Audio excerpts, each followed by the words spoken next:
Bon, on essaie avec la musique.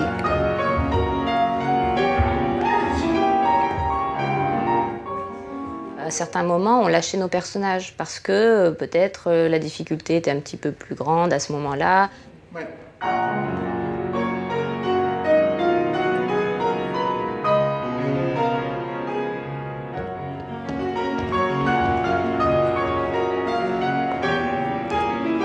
Ok. Merci. C'est un peu trop tôt. Tu parles un peu trop tôt. Et finalement, là, dans les séances, c'est justement là où Patricia Ruan nous l'a fait remarquer. Tu sais quoi? Tu es déjà en 3e vitesse, là. Oui, tu te tends de plus en plus, en fait. Je te sens... Yeah, tac. J'aimerais bien faire ce qu'il faut. Tu vois, là, je fais beaucoup d'efforts. Mais en fait, tu te soucies beaucoup de la réception, par exemple. Tu tournes, et c'est pas ton problème, et quand t'es arrêté, tu fais ça. Essaye. Oui, bien sûr. Là, on a fait les pires réceptions. Hein. On fera... Non, mais c'est vrai.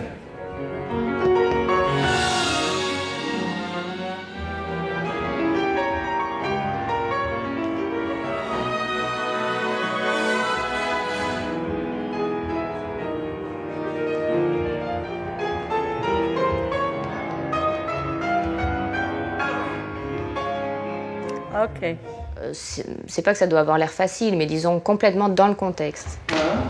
J'attends la musique, je suis déjà devant toi, donc en fait je fais... Mais même si c'est comme ça, Non, mais bien sûr. faut qu'on fasse la synchro. Oui, c'est mieux. C'est mieux, mais tu peux être libre, hein, franchement. C'est vrai, je sens comme Patty. T'es préoccupée. Non, libre, j'espère que je vais aller vers ça, mais je me contrôle pour pas trop tourner. Donc en fait, c'est beaucoup d'énergie. Pour pas tourner, Oui. tourne autant que tu veux. Hein. Bah non, si, au moment où je lance. Mais ce qui m'aide, c'est d'arriver plus molle. Oui. Comme ça, là, je pense pas du tout que je vais sauter.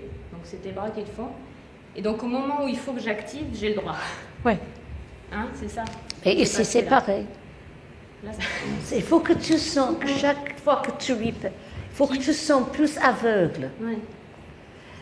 Je ne peux pas expliquer. Tu connais trop bien la chorégraphie. Donc là, quand tu te poses la deuxième fois et tu ne sais même pas où il est, où est-ce qu'il est parti, et tu reviens, et toi, tu tournes et tu là comme une flèche, tu vois. Donc, même si tu mets toi-même vraiment dans la situation, tu seras plutôt la sensation d'être en retard pour ce dernier projet. Jamais en avance.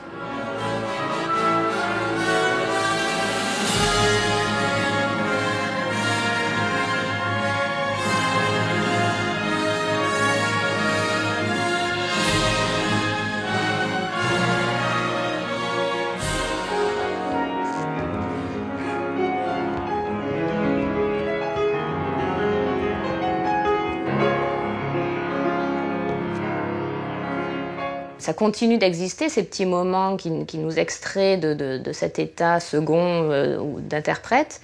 Ça continue d'exister jusqu'au spectacle et même peut-être à certains spectacles. Donc, c'est alors même qu'on est capable d'enchaîner les mouvements du début à la fin, que la résistance, l'endurance, c'est déjà maîtrisé, en fait. Ok. Je te tue, Manu? Oui, ça marche.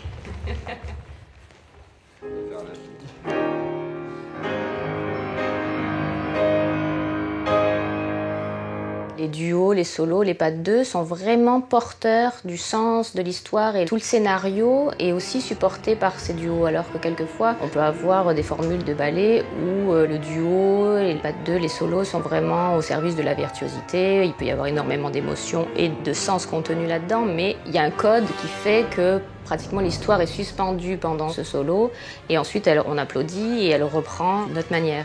Alors que là, c'est pas du tout comme ça.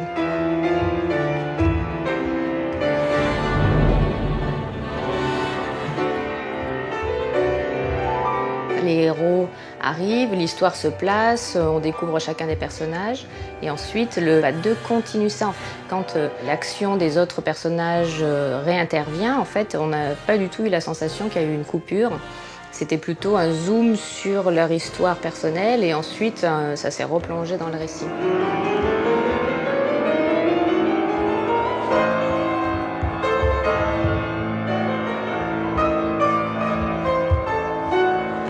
qui est si porteur pour nous, interprètes, c'est qu'en fait, bien sûr, dans le travail, on décompose au départ, on extrait de l'histoire, mais très vite et toujours de cette manière mystérieuse qui harmonise et la technique, la mémorisation, la musicalité, mais aussi le récit. Cette alchimie qui se suit dans le rythme, eh bien, elle réapparaît encore plus tôt que dans d'autres versions de ballet.